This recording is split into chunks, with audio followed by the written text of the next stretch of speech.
saan naging pangrampa. Alam mo ba kung ano ang nangyayari sa mga taong naiiwang nag-iisa? Pinoprotektahan sila ng mga diwata.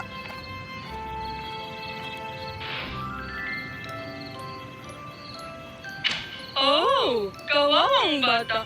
Sino ang gumawa ng ganito sa'yo? Siguradong gutom ka na. Kilalanin si Annie, isang batang babae na lumaki sa isang mahirap na bayan. Ang Sikerya ay nasa ilalim ng kahirapan sa loob ng maraming taon. Ngunit hindi iyon naging hadlang sa sigasig ni Annie sa kanyang hilig. Tara! Ito ay isang buong bagong itsura. Hindi na ulit. Ilang beses mo bang papalitan ng bahay natin? Whoops!